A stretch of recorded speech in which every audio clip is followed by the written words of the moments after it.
Burkina Faso's president, Ibrahim Traore, has planned to do something which will collapse all European companies and overthrow all European leaders. Well, this might seem unbelievable, but the truth is, after he came to power, he has got the authority to overthrow European leaders. It's just the opposite of what happened earlier when European leaders used to overthrow African leaders. Soon after becoming the president of Burkina Faso, Ibrahim Traore set on a mission. However, he did not tell anyone about that until he ensured everything was in place and there was no resistance to executing that plan. But one thing was certain. That plan was for the welfare and benefits of the people of Burkina Faso. That meant European companies lost because they only made profits when the people of Burkina Faso were kept deprived. Now, after 1 year of his rule, he has unveiled his plan that has made European leaders go for emergency visits to avoid him. But that's too late, and Ibrahim Traore is already near implementing his grand and master plan. What is this plan and how can it change everything for Europe? Let's find that out in this video.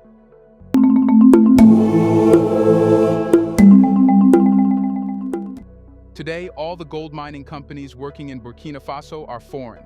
Some are Europeans, while some are Canadians, but no gold mining company could be seen working on behalf of Burkina Faso. In other words, the foreign companies face no limitations in exploiting Burkina Faso's gold, leaving nothing for the people. This has been going on for centuries, from the time when France used to rule Burkina Faso.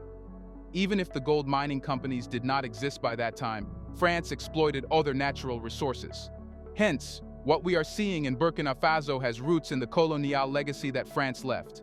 From the early 1890s, during the European scramble for Africa, various European military officers sought to claim parts of what we now know as Burkina Faso. These colonial figures sometimes clashed with local populations, while other times they formed alliances and treaties with them. France became the colonial master to first invade the territory, which is today Burkina Faso, eventually establishing it as a French protectorate in 1896. In 1897, the eastern and western regions, facing resistance from the influential ruler Ibrahim Traore, came under French occupation. By 1898, most of the territory corresponding to present-day Burkina Faso was ostensibly conquered, though French control remained uncertain in several areas. The Franco-British Convention of 14 June 1898 laid down the foundations of the country's modern borders. A struggle for dominance over local communities and political powers persisted for roughly 5 years. In 1904, the relatively pacified regions of the Volta Basin were integrated into the Upper Senegal and Niger colony of French West Africa, with Bamako as its capital. French became the language of colonial administration and education. While the public education system had modest beginnings, advanced education was offered for several years during the colonial period in Dakar. Secretly, France had already started exploiting Burkina Faso. During its rule over Burkina Faso, France extensively leveraged the nation's natural resources, using various methods to accumulate wealth and establish economic dominance. Special emphasis was placed on exploiting the country's agricultural sector, particularly the production of cotton, which became a significant cash crop during the colonial period. French authorities implemented coercive measures to increase cotton output, often at the expense of local communities, thus directing the agricultural wealth to benefit the French economy. The colonial regime also exploited Burkina Faso's mineral wealth, including valuable resources like gold and other minerals. You see, France had eyes on the minerals from the very start. These resources were extracted and sent back to France, contributing to the economic growth of the colonial power while providing minimal benefits for the local population. France similarly exploited Burkina Faso's abundant timber reserves and other natural resources. Timber was harvested and exported, bolstering the French economy and industrial progress, though this led to environmental degradation in Burkina Faso. What's more, France was heavily dependent on the labor force in Burkina Faso for the extraction and processing of these natural resources.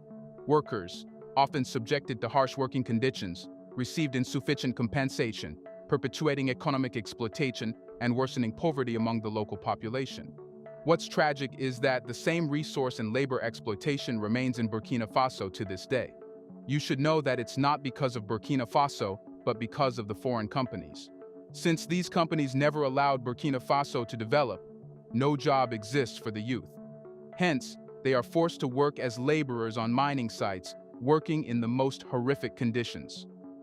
We told you before that only the masters changed.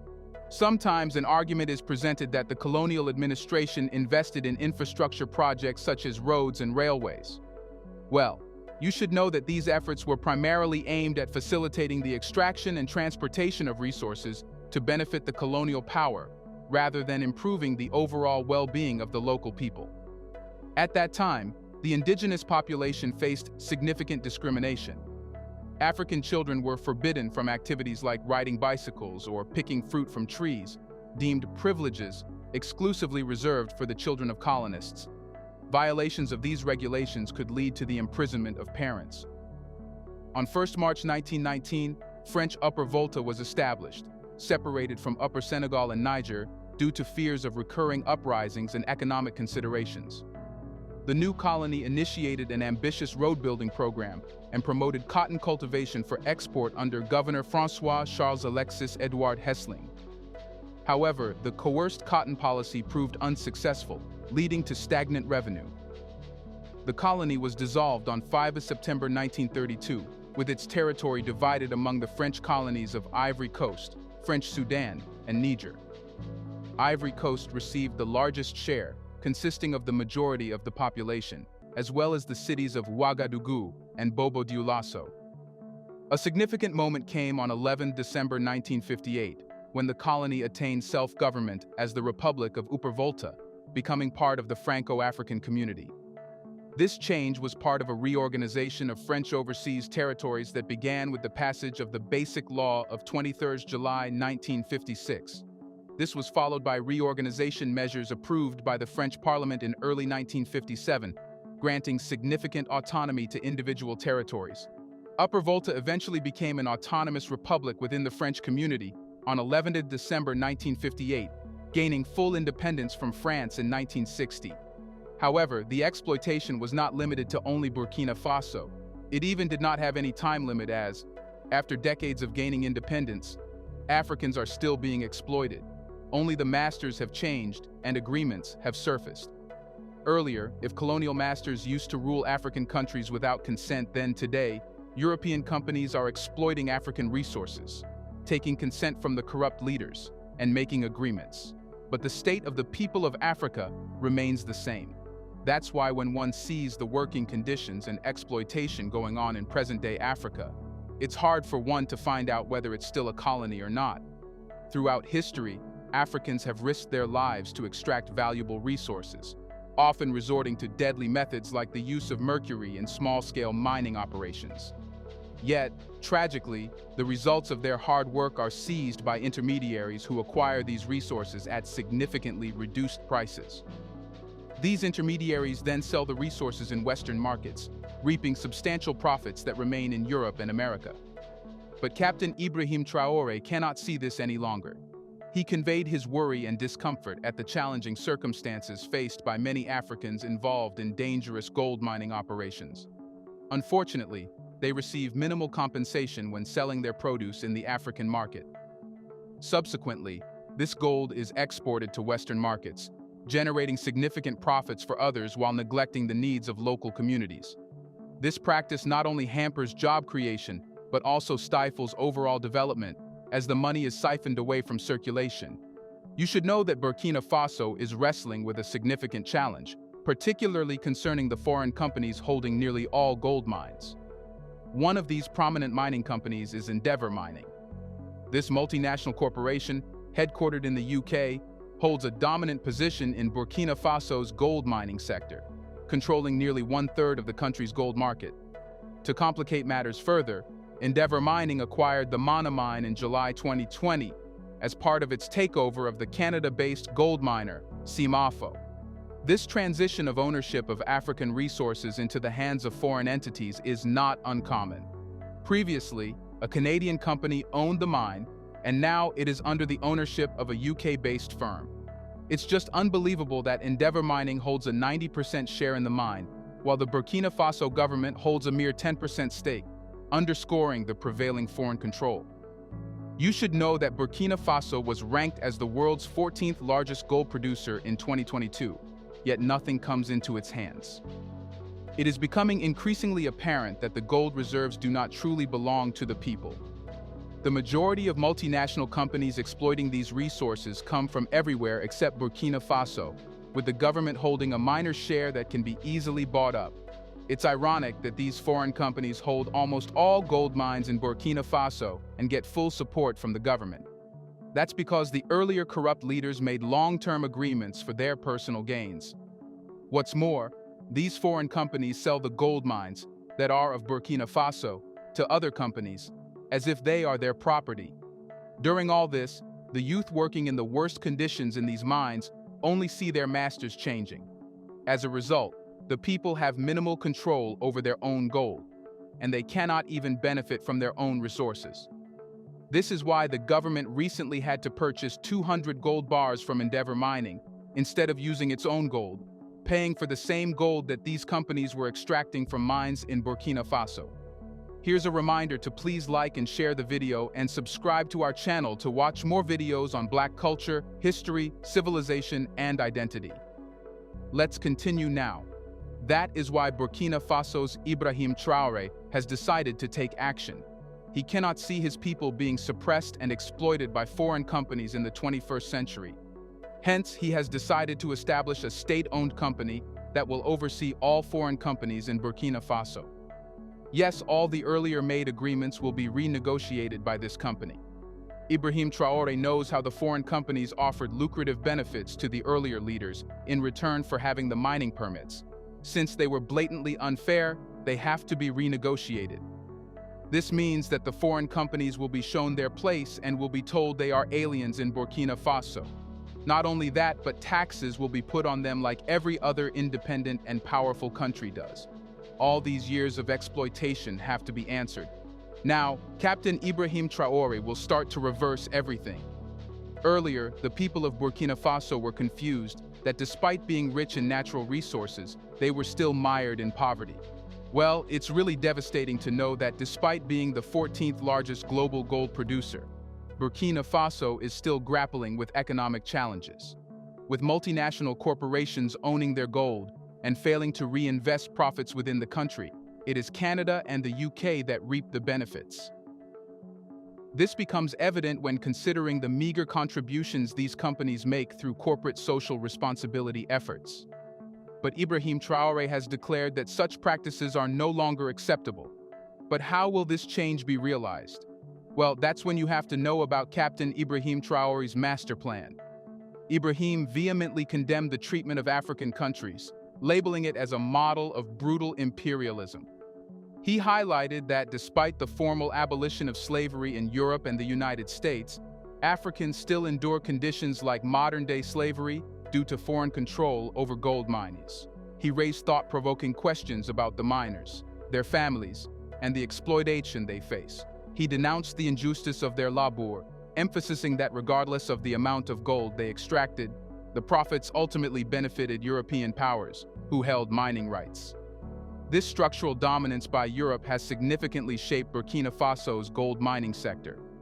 He unveiled plans for the establishment of a state-owned company that will take control of all mining sites in Burkina Faso, especially the gold mines. This move aims to bring about a radical change that will remove European companies from the equation.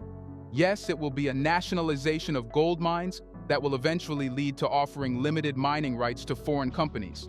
But this will only happen if those companies promise to develop Burkina Faso's mining industry, making the state-owned company independent in mining. What this state-owned company will do is amazing. With the newly established company under Burkina Faso's ownership, the gold extracted will remain within the country, benefiting its people.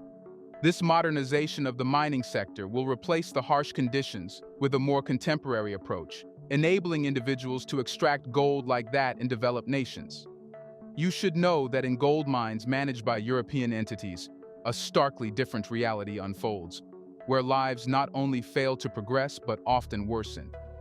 But with the introduction of the new company, Burkina Faso aims to create job opportunities for its youth. Henceforth, their efforts will contribute to the prosperity of their nation and themselves, rather than benefiting foreign nations. Ibrahim disclosed that Burkina Faso is introducing APEC, an initiative designed to redefine businesses within the country. The motive behind this initiative arises from Burkina Faso's possession of raw materials for a diverse range of products, despite currently relying on imports for finished goods that could be manufactured domestically. During this proclamation, he delivered a statement that resonated throughout the audience. He asserted that Burkina Faso's struggle is not isolated. It represents a collective fight for the entire African continent. In essence, the steps taken by Burkina Faso should be followed by leaders of other African countries to break free from the grasp of former colonial powers and their control. That's what the entire African continent needs. As the waves of coups took European former colonizers by surprise, so will this move. Captain Ibrahim Traore has become the man who is making African leaders see that they hold the power. If they want, they can end exploitation within no time. This indicates that the imperial European powers aiming to undermine Burkina Faso will face a challenge from the entire African continent. Even if they try to manipulate and employ unethical tactics to control a single country, such tactics are not feasible when dealing with the entire African continent. But can gold develop Burkina Faso? Well, to know that, you have to know the amount of gold it holds. Burkina Faso is Africa's fourth largest gold producer. Alongside gold, Burkina Faso's mineral production revolves around various materials such as cement, dolomite, granite, marble, phosphate rock, pumice, diverse volcanic materials, and salt. Burkina Faso stands as the 14th largest gold producer globally, yielding an impressive 70,000 kilograms of gold in 2022. However, none of this gold stays within Burkina Faso, and the payments for it are far from equitable. Instead, all the gold is directed to European companies that exploit the nation's gold and other minerals. It's truly devastating. No matter how much gold Burkina Faso produces, nothing stays in the country. But from now on, it will. Since 2006, multiple companies, including Gold Rush Resources, Griffon Minerals, Orbis Gold Limited, and Golden Rim Resources from Australia, along with Clough Gold and Rand Gold Resources from the United Kingdom, have actively engaged in gold exploration in Burkina Faso. Nonetheless, all the gold extracted from the mines is promptly exported out of the country, ending up in the vaults of European banks. The measured and indicated gold reserves in Burkina Faso reach millions of tons at every mining site. However, this does no good to the people and youth of Burkina Faso. The youth of Burkina Faso find employment in the gold mining industry, taking on significant risks for gold that ultimately doesn't stay within their country but is swiftly exported as soon as it's mined. In Burkina Faso, numerous children have been forced to abandon their education to work in the gold mines, exposing them to various dangers. Despite its wealth of resources, including gold, Burkina Faso continues to grapple with poverty, with over 40% of the population living below the poverty line. According to the 2021-2022 Human Development Index report from the United Nations Development Program, Burkina Faso ranked 184th among 191 countries. The data concerning poverty in Burkina Faso shows notable fluctuations. While reports suggest that about 45% of the Burkinabe population lives below the poverty line, many households wobble just above this threshold. This means that even minor shifts in household incomes can significantly impact the actual number of individuals grappling with poverty. Despite the wealth of gold resources, Burkina Faso's population remains trapped in poverty due to the so-called resource curse. This means that countries endowed with valuable natural resources such as oil, minerals, or gold might paradoxically experience heightened poverty and sluggish economic growth due to the exploitation of these resources by foreign corporations. But this is destined to end. Ibrahim Traore has learned the root cause that has been keeping the people of Burkina Faso poor. He knows that the foreign corporations involved in gold mining in Burkina Faso hold considerable sway over the nation's economy, contributing to a cycle of reliance that hampers progress in other industries. This heavy dependence on gold extraction restricts Burkina Faso's ability to diversify its economic portfolio and channel investments into different sectors. Consequently, young individuals in the country find themselves gravitating toward the gold mining sector, perpetuating a cycle where the primary benefits accrue to these foreign entities. First and foremost, the overwhelming influence of foreign gold mining companies skews the nation's economic priorities, creating an excessive dependency on this single industry. With the majority of the country's resources and efforts channeled into gold mining, other potential economic sectors, such as agriculture, manufacturing, and technology, suffer from neglect and underdevelopment. As a result, the limited investment in alternative sectors perpetuates the nation's dependence on the gold mining industry, trapping a significant portion of the population in a cycle of reliance. This works best in foreign gold mining companies' favor. As there is no other sector, there is a vast population seeking employment, offering these companies cheap labor. It creates a cycle where every step benefits these companies. But what if Burkina Faso could get the control in its hands? Instead of relying on these companies for revenue, it can reap the benefits, offering jobs to the population and keeping all the gold inside the country. That's Ibrahim Traore's master plan. What do you think? Can Burkina Faso take back control of all the gold mines in the country? Will his plan encourage other African leaders to do the same and kick out European companies that have been exploiting them for decades? Let us know your thoughts on whether this is the end of Europe's prosperous era as the free African resources are over. Do you want to watch more videos like this one? If yes, subscribe to our channel and press the bell icon next to it. We have decided to bring videos on something nobody talks about: the Black culture, civilization, history, and evidence about how glorious Blacks have been. Thanks for watching, and until the next video, stay tuned.